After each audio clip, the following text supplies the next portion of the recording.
Hello and welcome to Identity Theft is Not a Joke, Azure.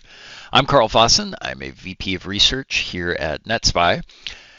In the past here, I've been the co-author of Penetration Testing Azure for Ethical Hackers. That's out on Pact Publishing if you want to understand how to do pen testing in Azure. Some previous code work that I've put out publicly through GitHub would be Microburst as well as Funko Pop. Microburst is a toolkit for attacking Azure environments, and Funko Pop is almost kind of a subset of that, more specifically focused around function apps, which I co-created that with Thomas Elling, who's also on our NetSPI team. In my spare time here, I like to fly airplanes as a private pilot, and in practice, I like to be a managed identity thief. We'll be talking about how we can steal managed identities during this presentation, so that will hopefully make some sense.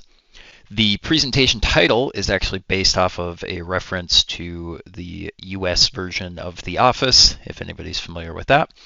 So that's why we have Dwight here on our screen. And if you're interested in finding me on any socials, GitHub, anything like that, we have a Linktree QR code here that you can feel free to scan to get my Twitter, LinkedIn, other resources to connect with me on. Before we get into the actual presentation here, I wanted to highlight some previous research that this presentation was built off of. A couple of highlights that we will be talking about throughout here would be Roger's Project Meow, as well as some of the federated credentials. Likewise with Dirkjan's federated credentials blog, we have some specific slides around that. Likewise, some of Andy Robbins's work, particularly around ACRs, it's Azure Container Registries, we'll highlight that. But if you're watching this online, we'll hopefully have links to the slides themselves where you can go ahead and click on the links that are included in the slides here, so you can look up the research here as well. This is all good fundamental base research that informed the rest of this presentation here, but highly recommend checking out those blog posts at some point here. For today's agenda, we are going to give you a managed identity overview so that you understand how managed identities work within the Azure platform. We'll go over the individual services that support managed identities and how we can attack those. We won't be covering 100% of the managed identity supported services, but we will be highlighting the ones that allow you to potentially extract tokens out of them. We will wrap up the services section by highlighting deployment scripts and how we've automated a process to abuse the deployment script service to get tokens for user-assigned managed identities.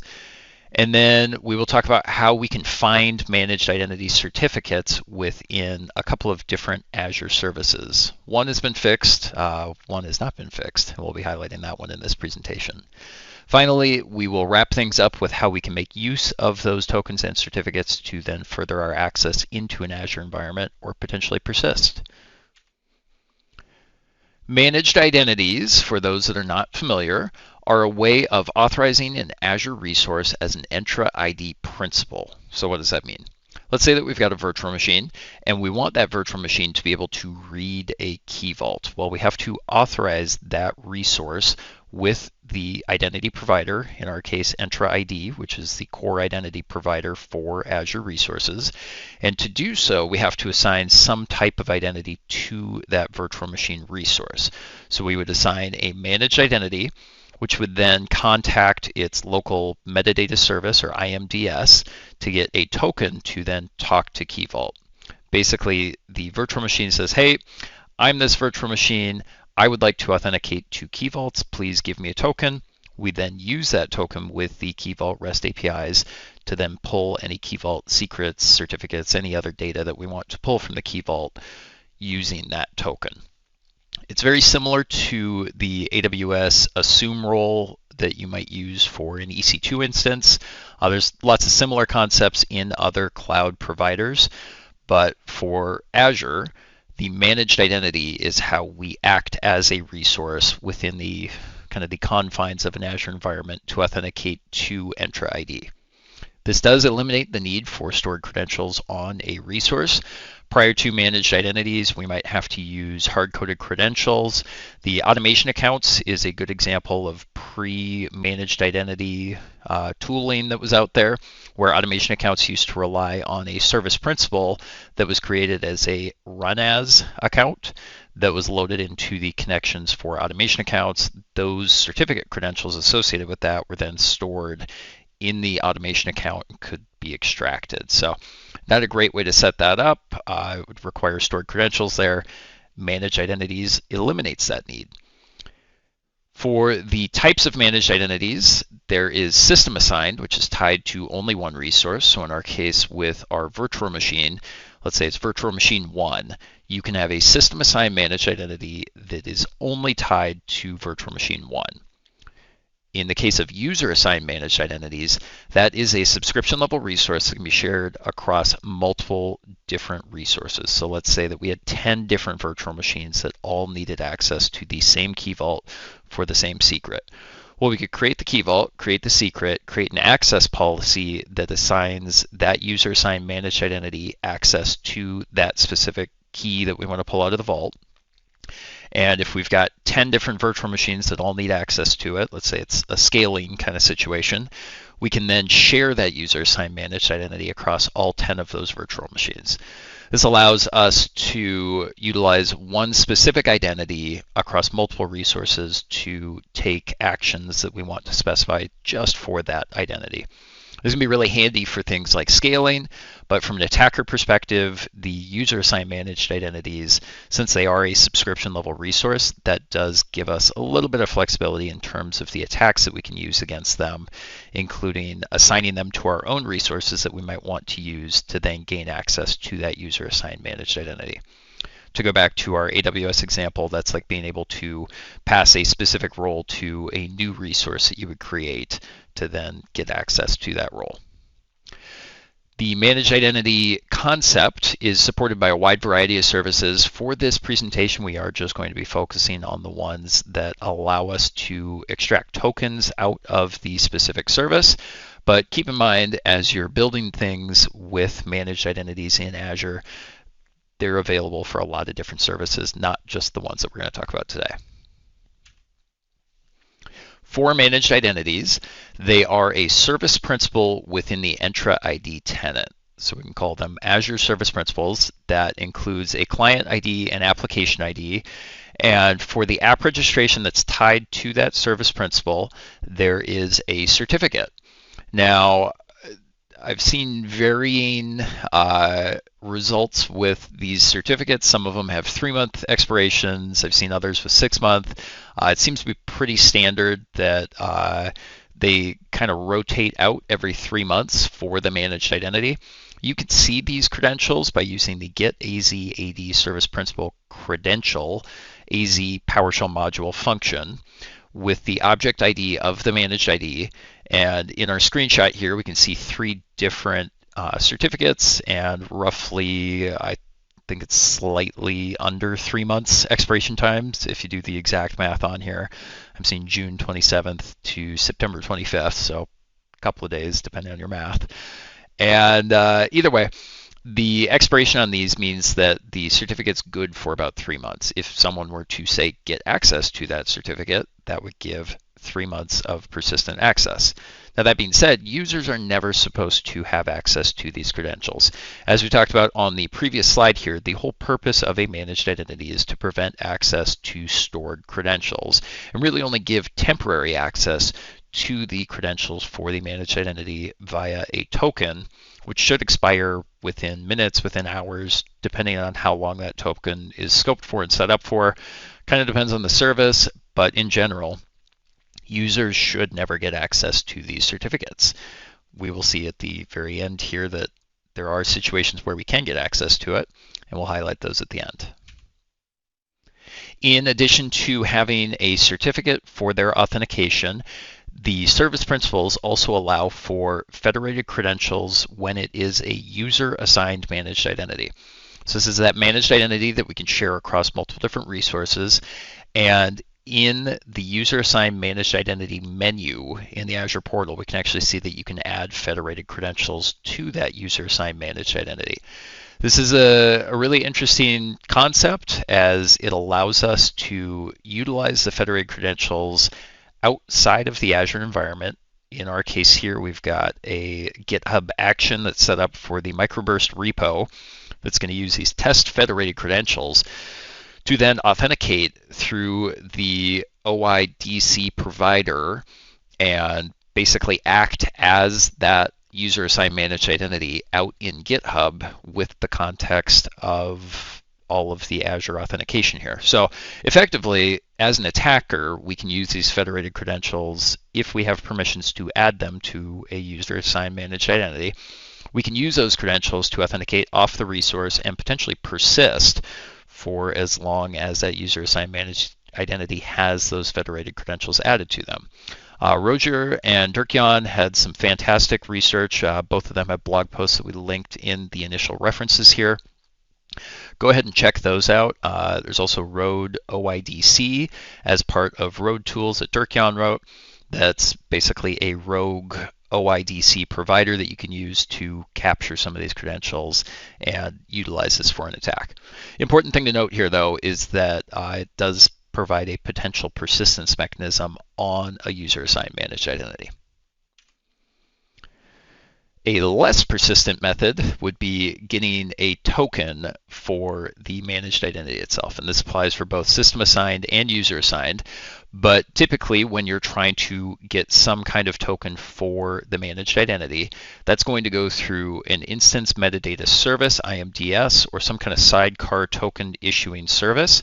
Now, the difference between the two here is an IMDS would be something like the 169.254.169.254 IP address that's very common across cloud providers for a local listener that listens for requests for token issuing through this IMDS service, versus a sidecar token issuing service that's typically related to any of the container-based services, so something like app services, where the app services application runs within a container, and in a secondary container which has a mapped kind of local listener port on the app services container, you have what's typically referred to as a sidecar token issuer, where the managed identity is loaded up into that sidecar and you make the local request through a 127 or local host address. A little bit different than the IMDS, which uses a little bit different kind of underlying fabric, but kind of an important distinction there. That being said, both of them just use web requests, so very, very similar in the way that we make those requests. Alternatively, outside of just the IMDS sidecar token issuing, you can pass a user-assigned managed identity to the deployment scripts, very similar to the, say, pass role or assume role kind of situations in AWS, where you basically specify the managed identity that deployment scripts should be using to run the deployment scripts, but we'll talk about that near the end.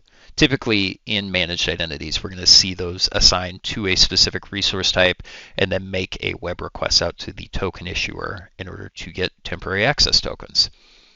Typically, these tokens are generated for the management, graph, vault, endpoints.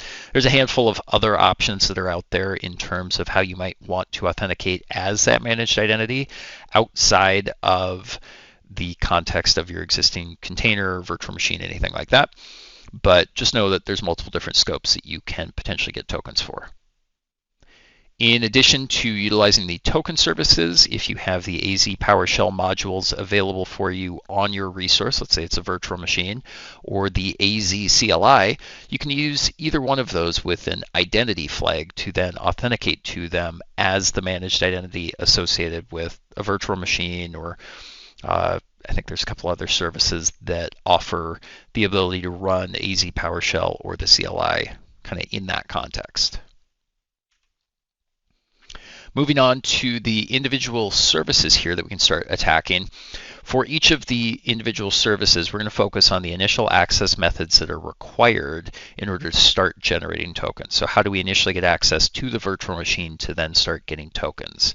In addition to that, we'll provide some token generation command/code examples depending on the situation. And while we won't linger on all of these for a very long time, they are available for anybody that wants to use these slides as a point of reference. We will also include any tooling automation options. So if we have any tools available that we can use to automate the collection of these tokens for the services, we'll try to highlight those as well. Finally, all of these examples are going to focus on system-assigned managed identities. Well, the process is very similar for user-assigned managed identities. Typically, you have to specify the object ID of the user-assigned managed identity that you want to capture a token for. So that kind of complicates some of the code examples. And instead of just rolling over a whole bunch of extra text line over line here to make a proper example for user-assigned managed identities, we're just going to go ahead and keep everything focused on system assigned. So just know that it's slightly different when it comes to user assigned managed identities, but these should all give you a pretty good base to start with. Starting with virtual machines, which includes virtual machine scale sets, we have an initial access method of command execution. So for virtual machines, in order to get a token, you have to have some kind of command injection on the virtual machine itself. This could be through a web application that's being hosted on a virtual machine, getting commands injected through that, direct authenticated access through RDP, SSH, anything like that that allows you direct command line access, or executing commands on the Azure virtual machine utilizing your Azure or Entra ID credentials through something like run command or desired state configs, virtual machine extensions, any of those things that you might want to use for command execution with authenticated credentials. For the actual token generation, you're going to make a web request out to that 169.254 IMDS endpoint, and you're going to have a metadata true header associated with that. This is to help prevent things like server-side request forgery, where when you make a server-side request forgery request, oftentimes you don't have control over the header. This is a common web application vulnerability that we run into, and most of the time you don't have the ability to specify headers that you're going to use to make that request. And Azure was kind of ahead of the game by requiring this metadata true header, whereas some of the other cloud providers, you could force an application to potentially make a request to their IMDS service to get you temporary credentials associated with that specific cloud resource. So we have a Windows example here as well as a Linux example. It's pretty straightforward. Both of these are scoped for the management.azure.com endpoint, which then that token can be used to authenticate to the management APIs. To automate the token collection process, we do have a couple of tooling options here within Microburst. We've got invoke azvm command rest, which uses the management token to make REST API requests. We also have azvm bulk cmd, which does run commands against virtual machines. Both of these are ways that you can queue up multiple run command options on the virtual machines themselves, and just a way that you could potentially queue up multiple different virtual machines that you'd like to scrape out managed identity tokens for. Next up, we have app services, which is inclusive of function apps. We'll talk about both and kind of how they're a little bit different from each other. But the app services service within Azure is a way to host applications as a container under the app services ptaas service. Likewise with function apps, it's the APIs specifically, so it's APIs as a service essentially, and both of them run with similar underlying technologies. In order to get initial access to an app services app, you need to do some kind of command injection on the application, or potentially have credentials for the app service, either through Entra ID credentials that allow access to the portal and permissions to open up the console or SSH menu, or the Kudu or SCM interface, which is the kind of advanced tools console. We can see the debug console up here in the screenshot. That would allow us to drop into a command shell in that app services environment.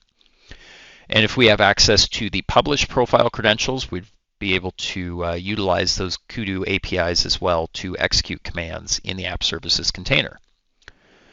Finally, if we have the ability to overwrite the files for the function app in the associated storage account, you could potentially take over a function app by uploading your own malicious function and using that to generate managed identity tokens. This is actually something that we highlighted in a talk that we did last year. Thomas Elling and myself spoke at the DEFCON Cloud Village about the Funko Pop tool, which has the invoke AZ function app takeover function, which we've highlighted at the bottom for the tooling options.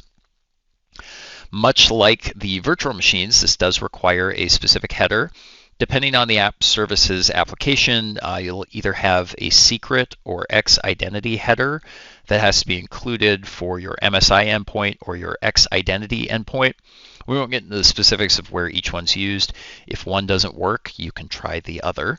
And similar to the IMDS, we're really just pointing a web request at this MSI endpoint, specifying what resource we want to be scoped to, the API version, and including that header, and that will give us back a JSON body that includes the token that we want.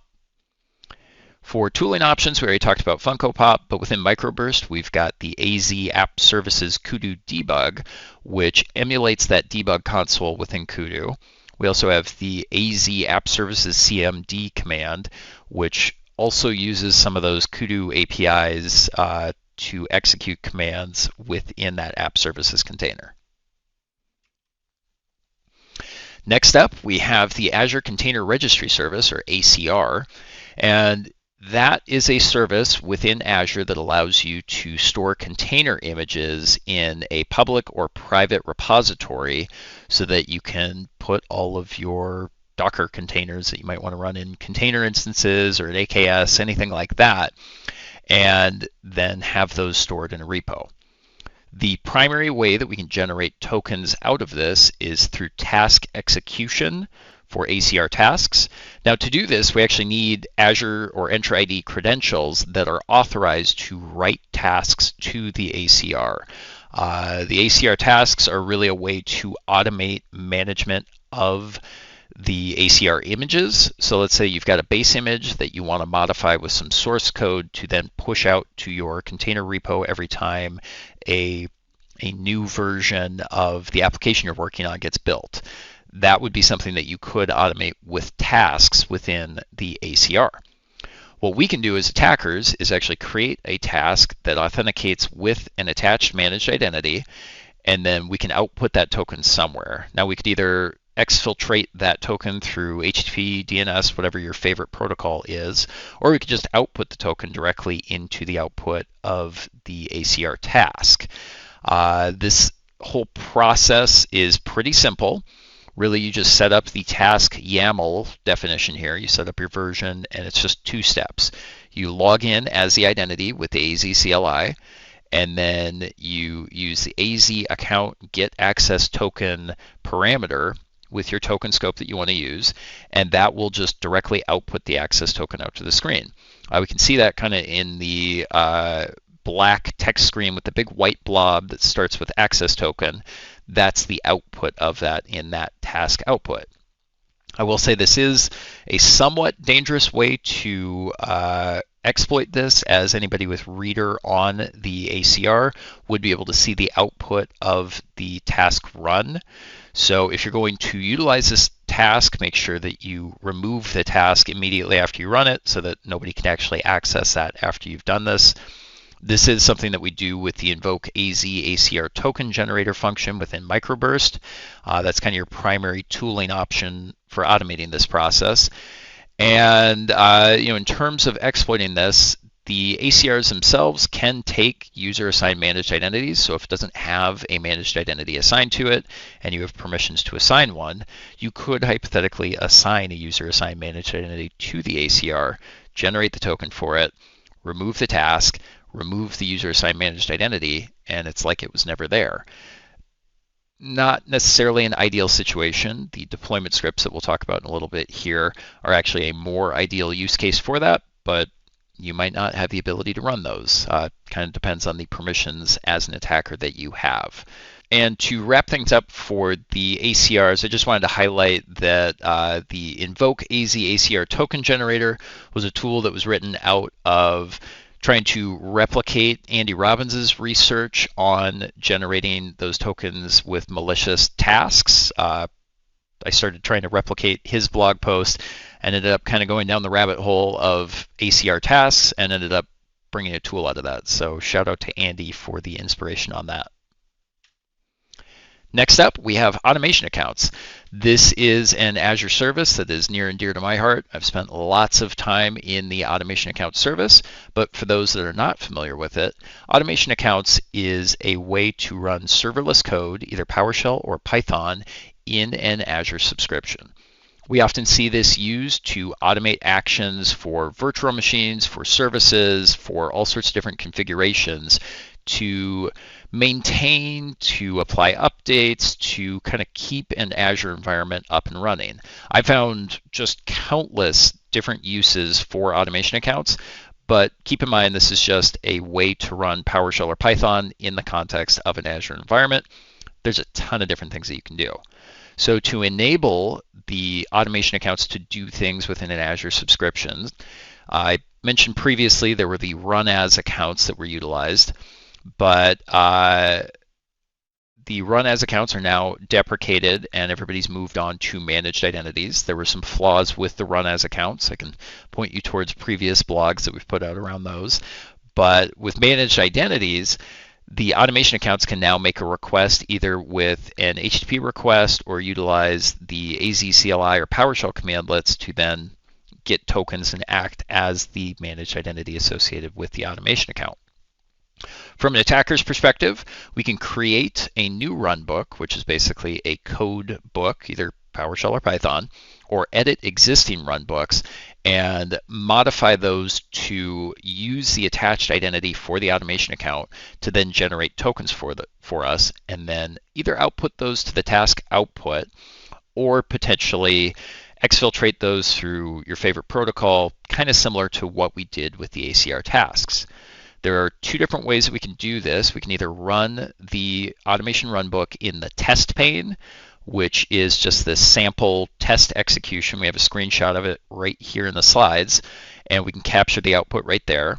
If you're going that route, I would recommend reverting your code back so that it doesn't output the token, and then rerun a blank job so that it doesn't actually have that stored token in there, because again, readers on the automation account can see the output of previous runs of a test pane job.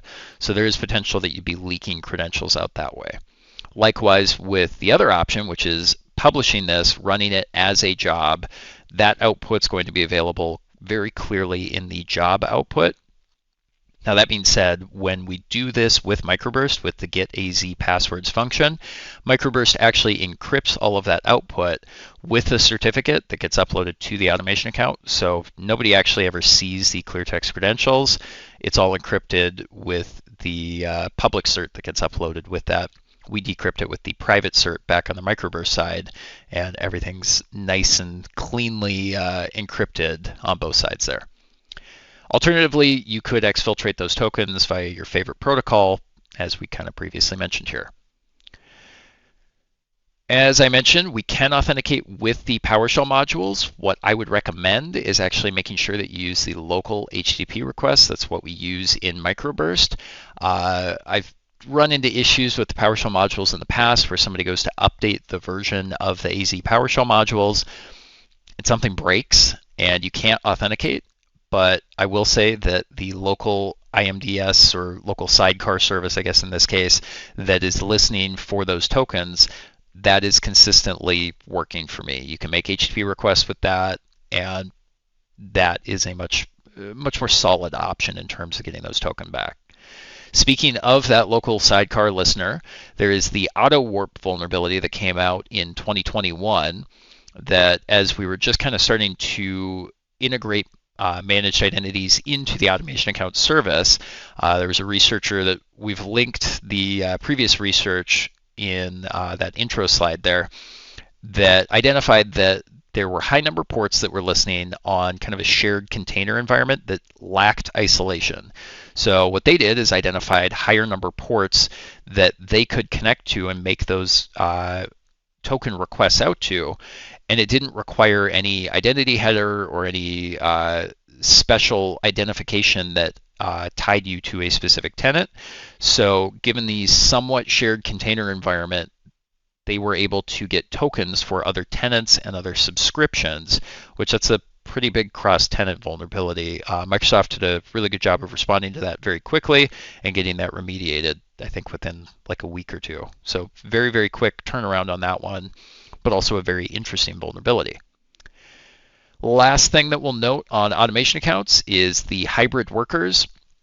We will wrap things up with the Azure Arc service here in the presentation, but the Arc service can be used to bring hybrid workers into automation accounts, or you can utilize Azure VMs as hybrid workers. And these are a way to escape out of the containerized environment of automation accounts.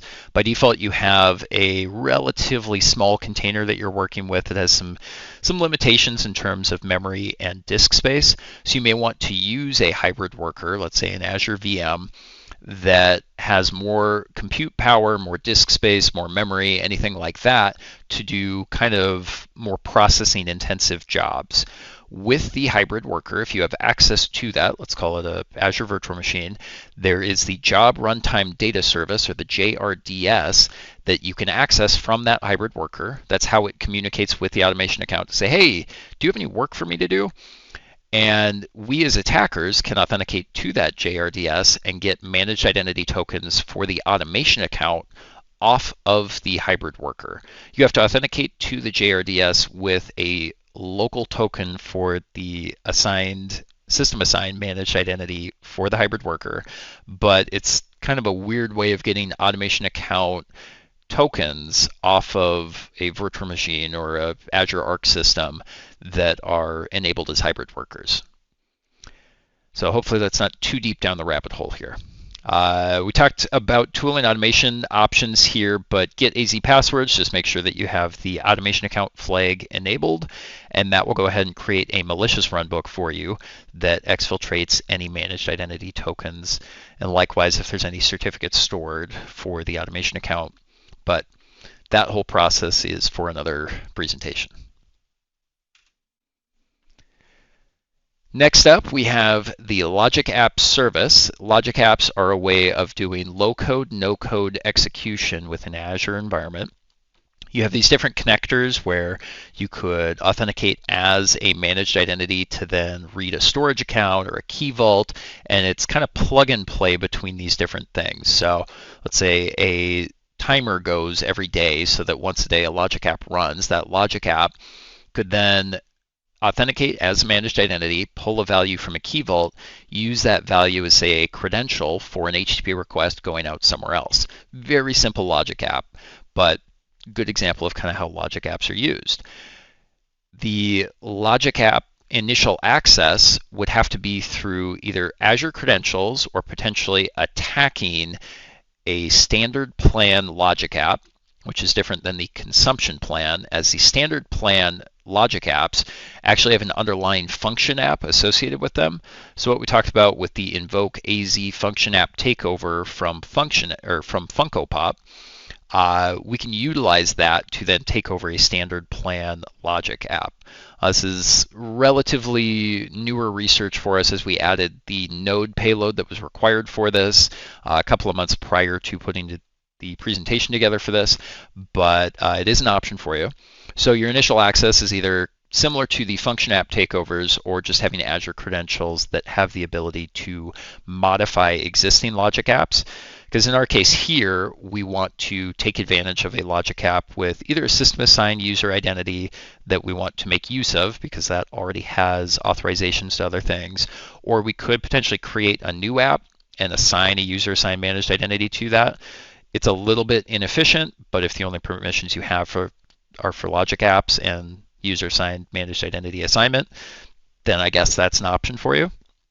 But either way, once we have our Logic App that we want to attack, we can use the HTTP request function within the Logic App to then send a token off to an endpoint that we control. So in this case, we're going to send a token off to netspy.com/token listener, not an actual website. So I mean, netspy.com is, but we don't have a token listener sitting there. So please don't send us your tokens. And we set our authentication type to managed identity. So under that, we can choose the system assigned managed identity or a user assigned managed identity, depending on what you have associated with it. And we set our audience, which in this case, we've got Vault. You could have management, you have all of the other scopes that you could potentially put in there. And what this will do is make an HTTP request out to netspy.com/token listener and send that managed identity token back to us where we can capture that. Now you can choose your favorite HTTP server that you want to sit there and listen with. I'm a fan of Burp, so Burp Collaborator is a good example here. But then we can capture that token and make use of it outside of the Logic app. As you're doing this, there's a couple of things to think about. Logic apps typically are run on a schedule or through specific triggers, so keep in mind the Logic app flow that you might be modifying or causing problems with. If you want to be less impactful, go ahead and add a parallel path to the Logic app that runs at the same time as the primary path and wait for somebody to then trigger the Logic app and get that token back. Alternatively, if you know that the Logic app is not very stateful, I guess, it doesn't make major state changes, you could technically run the Logic app in the portal, but just be careful because this could have potential impact. Let's say if you kick off a weekly job that's a Logic app, that could preemptively kick off a job. And aside from OPSEC concerns of like alerting somebody of your presence, that could actually interrupt business operations, anything like that. So please be careful with these. And make sure that you revert any changes that you have unless you want to specifically persist. As I said, you could add a parallel path here that, assuming this Logic app runs once a week, you could have it phone home to you with a new token once a week in that parallel path there. And yeah, we covered everything here. With function app things, just to highlight, there is consumption plan and standard plan, and the function app takeover side of things really only applies with the standard plan Logic apps, and it's really kind of an extension of what we talked about during the Funko Pop presentation last year at the Cloud Village. So go ahead and take a look at that if you have more questions on that. For the last of the services that we're going to cover, we're going to talk about Azure deployment scripts. These are kind of an interesting service or resource type within Azure as they're very non-standard. They kind of live in their own little space. It's not like spinning up a virtual machine that lives in a resource group that just does resource group things or just does virtual machine things. Deployment scripts run when you deploy something through an ARM template or a bicep template within the Azure management plane. This is a method to programmatically run scripts kind of in the context of the deployment. And what we frequently see this being used for is configuring specific resources after they've been deployed. So let's say we have an ARM template that deploys a virtual machine and we want to add a configuration to that virtual machine after the fact. We've figured out that the best way to do that is to run a deployment script in the context of the environment with a managed identity that can then write run commands to that virtual machine. I've seen that specific use case used before. In our case, we would create that deployment script. It goes ahead and runs a run command on that virtual machine, configures things the way that we want it to do, and it's good to go. How it does this is it creates a storage account where it stores the code for running the script itself, and then it utilizes a container instance that mounts up that storage account and then runs everything in that container instance where we pass a user-assigned managed identity to the container instance. So technically, this is on par with creating a container instance and assigning a user-assigned managed identity to it. In our case here, we're going to go ahead and just give it the code that we want to authenticate as the managed identity and then generate tokens and then exfiltrate the tokens out. Very, very simple process here, but it's very handy because a lot of folks have the ability to potentially write deployment scripts or write deployments and assign user-assigned managed identities to a resource depending on your level of permissions. So this is a great way to assume a user-assigned managed identity very temporarily just to generate the tokens for it. So general attack here, we're going to target a user-assigned managed identity that we have the permissions to. We'll attach it to a deployment script.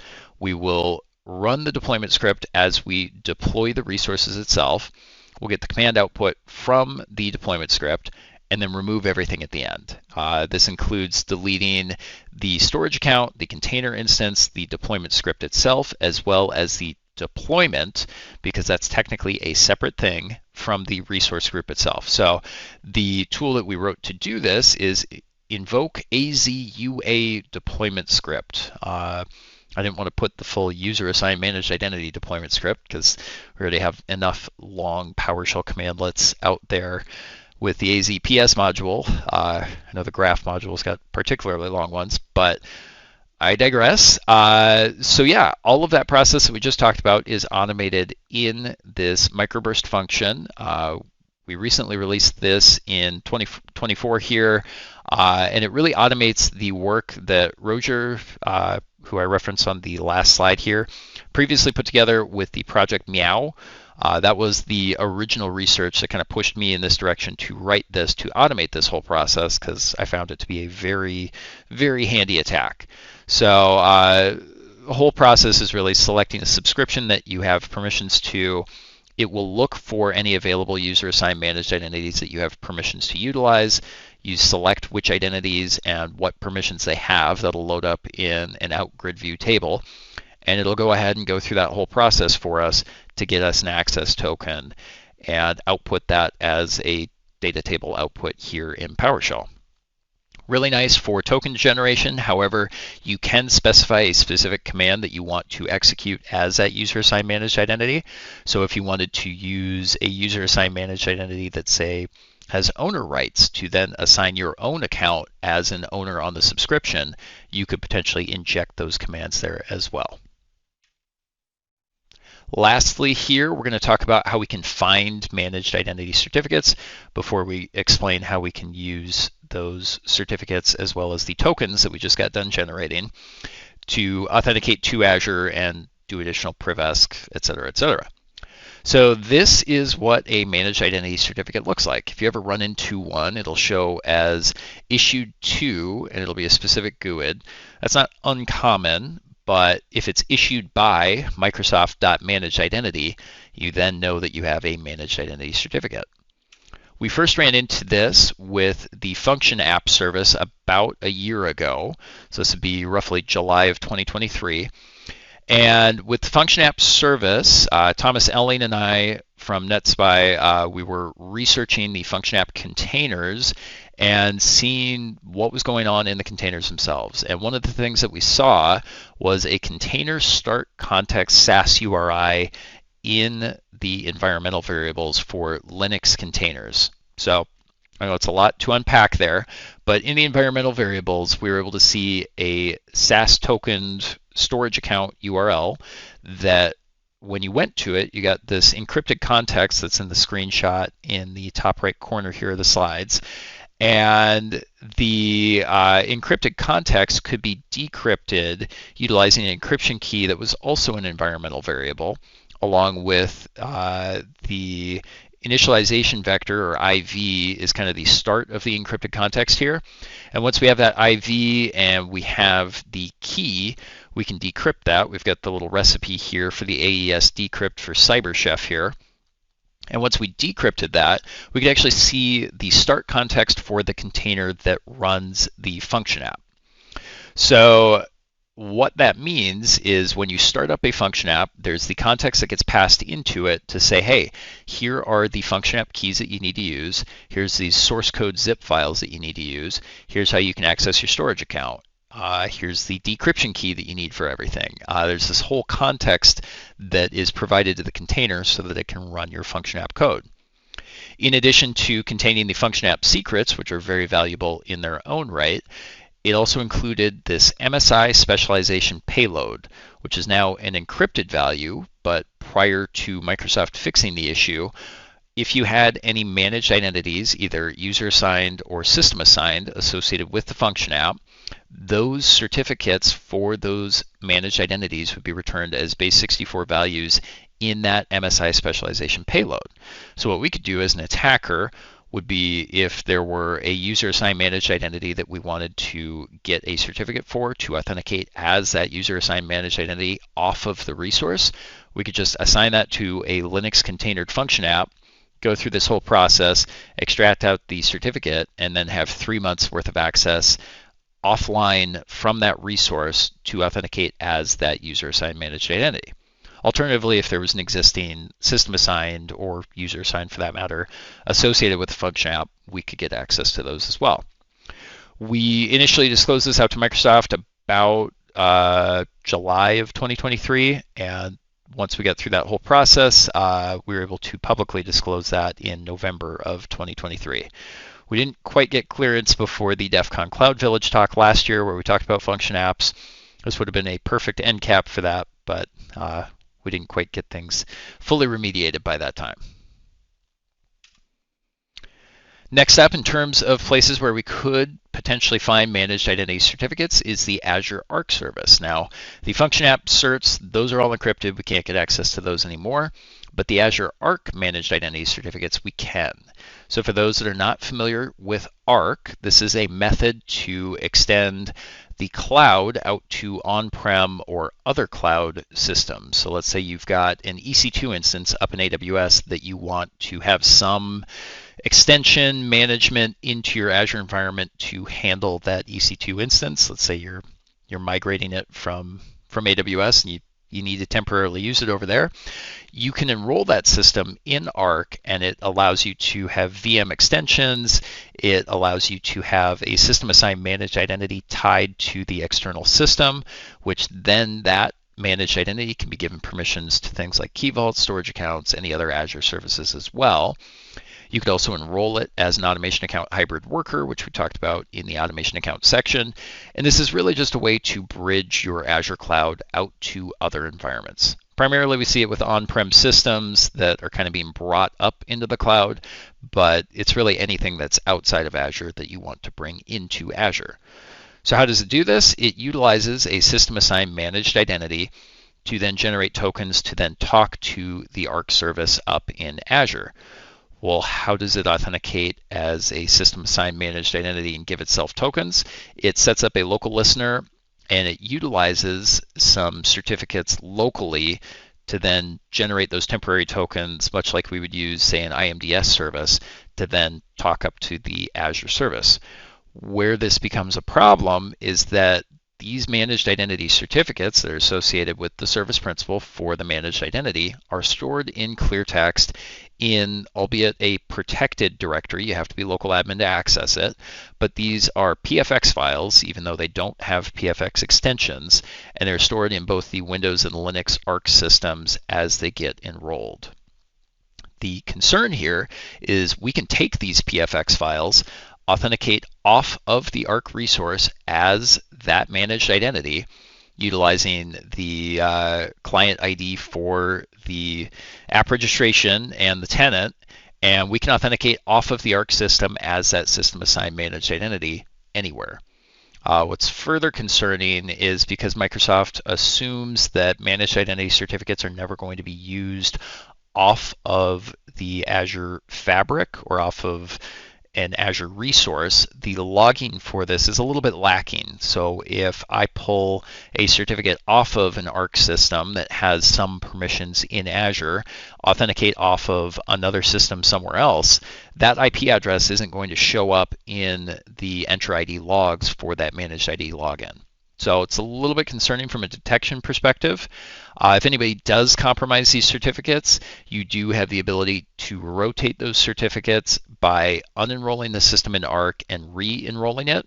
Since the managed identities don't allow users to control the certificates or any secrets assigned to the service principal or the app registration, the only option that you really have is to unenroll the system and re-enroll it to cycle that managed identity on it. So not ideal. Depending on the permissions that are assigned to the managed identity, by default there are none. However, in Microsoft's documentation, they actually recommend utilizing the managed identity associated with the Arc system to facilitate communications up to the Azure cloud. So You're probably going to see a mix of Arc systems that do have permissions, ones that don't, but there is potential that if they have permissions up in the Azure subscription or up in the Azure tenant, you could be able to make use of those as that managed identity. And this allows for persistent access. When I've dumped these from systems before, the certificate itself has a 6-month expiration. More likely than not, up in the Enter ID side of things, they're getting rotated every 3 months, but what I've found is that they're not being deleted. So that old certificate, although there's rotated in a new managed identity certificate, the old certificate is still valid and still available. We've automated this whole process in the Microburst Toolkit with Get AZ Arc certificates. We have a blog out on the NetSPI blog that explains how this tool works and how you can make use of it. But it uses the AZ PowerShell module for authenticating to a subscription. It finds any available Arc systems for you to attack in the subscription that you select. And when you attack the individual systems, be it Windows or Linux, it basically just does a cat or a get content of the certificate file, gets back the base 64, and brings it back to you via the run command feature that's available for Arc systems. Much like Azure Virtual Machines, there is a run command feature that allows you to run commands on the Azure Arc system, which is kind of an interesting way to get from the cloud down back onto on-prem if you want to pivot from cloud down to on-prem. There's also some really interesting research out there for anybody that wants to dive into it, but the way that the service principal enrollment for the Arc systems is utilized via GPO. There's a way that you can decrypt the service principal credentials there. We'll include a link to that here as well, but very interesting blog post around that as well. But to wrap things up here, with the tool, it runs the run command to get those certificates, deletes the run command instance after it's copied the certificate data locally, and it also writes an authenticate as script locally, which if you run that as a local admin, it'll install the certificate for you and then authenticate you as that managed identity. We did share this with Microsoft for both the Windows and Linux systems. I had a couple of meetings with the MSRC folks as well as the Arc team. I understand why they implemented things the way that they did. With managed identities and the functionality that you have there, you do have the ability to rotate those certificates on kind of a regular basis and get those certificates. It's technically a little bit more safer than storing some kind of clear text credential that would be then used to authenticate to the Arc system or Arc services up in Azure.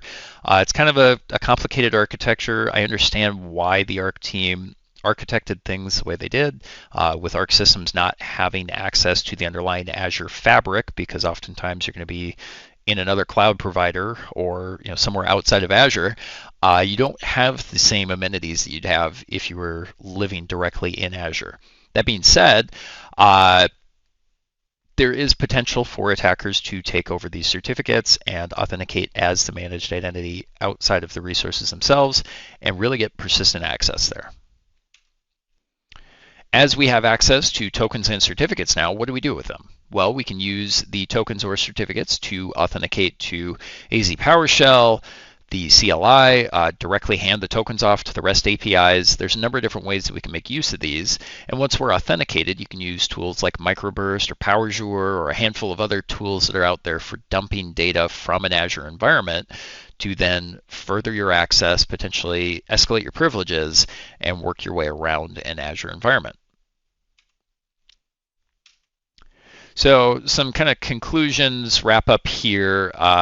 Managed identities are better than clear text credentials. I will give them that, but they're not without their own flaws. Make sure that if you are a defender or somebody who's implementing managed identities in your environment, please take the proper steps to protect your resources, to prevent them from leaking tokens or allowing somebody to gain access to them to get their own tokens out, to then escalate their own privileges or get access to things they shouldn't have access to.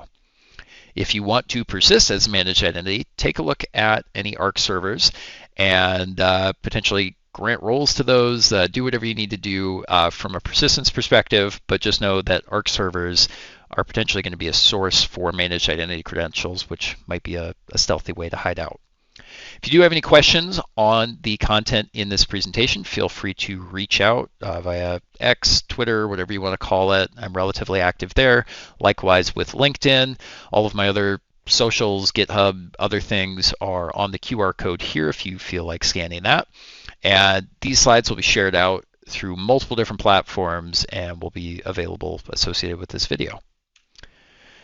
These are just a couple of additional NetSPI references here that will be included in the slides. So we've got some previous managed identity research that we've done here, along with some of the toolkits, if you want any of those references as well.